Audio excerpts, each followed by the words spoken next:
Omo fanni. Ada na ye de onto amaye. Oh, oto. Yeah, I had oto e ba. Asaba na ya ba fanni. Onto man na maye ndi. Na yes and ye kwankwa yesa. What you say? Na so won so onto aduane maye ndi dia. Bible kan ya o say na memma mo da aduane. Meboa. Ewe. Eba. Ada na man na de oto se ko si o mo chi na be gu fom. Na nko fo. Enam kora ka ho. Omo we nam sa na bi mo pie fi omo hwenem. Ba na be na ye. Make us an so on say or no casa man casa. Or the no don't say on so the bar. Now it's positive breno. Yes to mana. Ye brace ye. And then yes, I have bonnet. What I say, ye breno. Yeah, first no yes. What I mentioned. Yes, I don't know near now.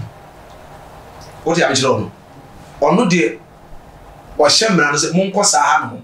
I'm Mother Woodian say, what I said, ye brace, sir. Ye brace. Or do you need papa? What I say, an empty self attempt with you are. And Cassadia, Yakas on Toman, Cobertoman, my can what I say, but you'll be a pie day. Amano. I say, Papa ni Bonini, na shall say a day for Papa no.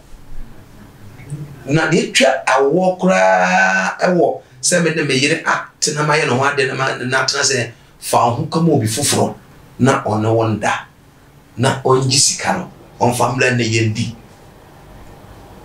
ayen gwase kase what am saying abomination kase pa oba no be se gire wa kan kire wo monyi sika wie no woni ne nya ntokwa hwe ono be kan kire wo ye be ma no nyanko be ma no be die and no man is here won so aba be yesi she oni na egu ase why say wo man paibo debi ameka say nature man say obon story de kire wa wo say man wa bre wo bi sanso wa de yere ka mo bi so na nansa ba onya bre e ma nyame no wo say nyame pega is a time for everything aya share e was asisi so wo say nyame on ne nam no onye nipa we di atora e beto da no obe lift o yesa nyame a lift no na yire what do you call it so for mame entry obi e no obetuma ka je say before akosi entry o de yire command say o de nda no nyiska abra ho kire bre na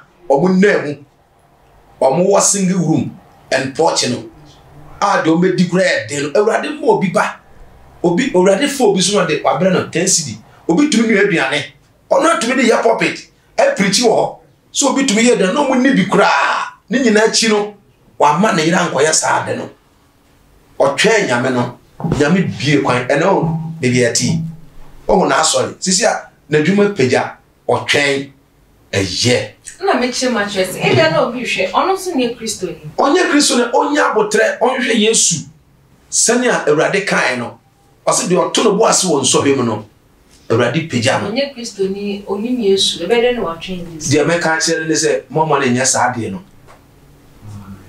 aye bone e be sini chira kwan is a curse anya apostolo mama hwe mama yan kan kwan chene pa o me makwa ho chire me da o Zuni msanieti. Enti woni akodifu akosi to na akwa awochirem kese. Oka na awochire ene yemfa ya awochire nkoto scale. Ebi na wo kai. Ono na awochire so ka che obedwane. Abi amoso me kama dia che na. Onzo be dwane. Enti ono nya bre ma. Fa na yire amo obi so na wachire maka aboneda. Eya wo show di fu antwe bi sansan ka aboneda na. Ka aboneda wa kwan so ya family ka ya. Ono an ka na se. Ka accident ka se quantity. Ono an ka. Ote ya bisa no. Ono an ka na obi na bo ka bi ba. Ono an ka bisa. Ede na won na na ma me wo ka wa wachire. O ya wa ka o dem dia se na wachire wo. O se me dia me na kwan ho nda ma ba ka kwan vi fra me ni se ka kwan vi. Onye sika ni wo. Afa me ke fata ka kraba ha na si. Fata ka fa. Na me ko bu pipe bucket na san bucket 24 san ho. Awon chira ma me nim se ka kwan vi na me gina no. Pe me ke me na kan na ba pa na me da se o ba bi o si wo o ti ase. Hwe ade ya fra na awon chira wo ho. Aya mo nsikuro na mo misa amanfo se eden na ho kire ede ba obete nsema nkrofo be kan kire enti se me ho akire me na me yere obi na nanti se obi me yere ba na agba nkwan na medi me ba na agba nkwan na medi ye wa ho kire me so no wasusu wansa ho me ba na agba nkwan na medi apostle Matias na me hu so me hu so ono na apostle ba me ni ada pa wa man ba ka ni nje enti awai scan ma akosi ande ye fa mi ko pa asase e awon no yere me no me yere se hwe Onyankopon obo ye ba asase so Paul say ni pe nyina ye bonne no nyame anu onyam aboye me boa John said hwe se no Onyankopon do wiase so ode na ba owo no kono na maye adana ode na ba ode maye se omesa wangu yenkuno ya mono Onyankopon wapoye apoye enti sani obaye Onyankopon be man nipa efiti bie bi monti ono ade na nkasa ne ba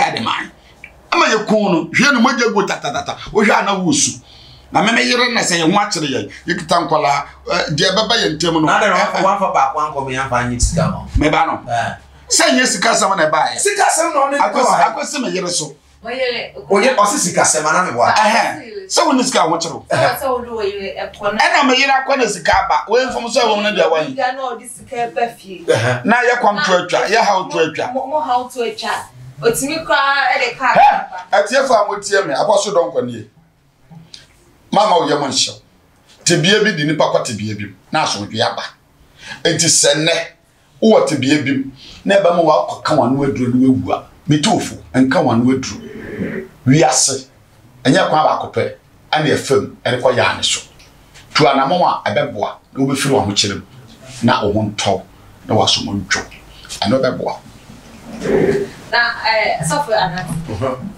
etie for mo tie de metumi aka kyerɛ oman nyina wiase nyina ne se ahokyere achi no nkunimdie ewo ho Bible say wedi hiada medi hiada ana kasese medi hiada medi hiada ukọ alibo mimi infantry o okay alibo mimi infantry mi fi mankasi esu ekunfi srafa mikro bi ni o mikro bi no aye se o ti ase o srafa o Koso fisafa. Fisafa pi. Maybe fisafa kokodo. Papa fi am some your kokodo. Papa fi go ma bro. Can you imagine?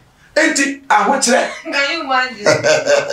Ya san ko share elibo ekure bi ase ya nanti fi ha. Ya nanti ti say manya ha. Ana say anya ha. What am saying? Eko kasoa. Ya nanti o. Ya ko fa aduane wo ho. Anajo ya boku bi. Ahokyere me ma mi yetumi me anya se ye twansu akosi ano nya me ba awoche akọ bia koye kube oh me ba akọ bia konya ba awoche tumi ba me mo sa ma me aduane gyan what I said na me papa o tama ha o tama reda su ko so ha o na se e fe no kofigura mo a akomfisa fa kokoro no ye emrante hen asafo mra hen what am saying na awoche nti what am saying no die be dikura aboye ya na na tumi free ekurase wo na wa ba oba na de sabra ya na ko papa wa ahaye o watama ya no ko so a ene o papa na bo ma bro mo de na ho che me ka se ma chira to papa be ba mama unu bia eniye abra na ma ho che unu bia no onisika oh me no de mi nua no de mba me ni second bond me ba me ho che mi ha bia also na first born na first born yo this is on your ba oh was this happen as almost because aba ya de ka say ono akwari ntino yes wa kwa wale bo ba ya konta be ba wa oba tete de ba ba ka samo makota wa ga bia wo ko hwe ifie nua mo gwesi a me fa ne say okay fine me fa me name to so ba me nya bre ma nya me no me tum waso ma ho kire ni nyina mu no de urade aye ni wo da me kire no they let me go a convisa fa kokora I'm different what I say one man nyom si so am ko school de bebre what your papa bo ma bro what I say mo man say and the last word they say one na wa train urade no adigi na dibua woni na ewie woni ye a wo kire na beba keep praying na bo modern say obetwen nyame hwe aduma wura akosi antwi Ofa maniemu. Ofa hamu. Abusua nyinaa ye fi so ono de onka ho ba oto no bo ase no o wale kura na ye west o ka ni sik na be kosam kire wa ubesu ama no ba onya obrema Yesu no Awurade a left no ento no yire wa ho kire be ba memma obi hunu o yire adagem twai Awurade kofri de ye de be ma onye ska wokwa kutua amen I need to be no ebesia some for after one day na so far that go through bi nyama yen tata na do da aka I my free pay aka who free my free galley pay my free galley pay 20%. Ebesia attention TV eso enye so we ja oyele ho ama oni be mafoforo akoda na eni apa some for ebobo me dis wo sina na papa ya ho kire de se na so far that kan no e wo se wonya mabotre eri ma ho kire na ahokyere akoye sense ohie o jesi ho na ejoa obetimi de ko hu sese na wakasa na open no attention TV one person ni edidwa no numbers na scroll down for ba na when the marketing department no entry komo me di any acquisitions factors me that say o join ya crowd bye.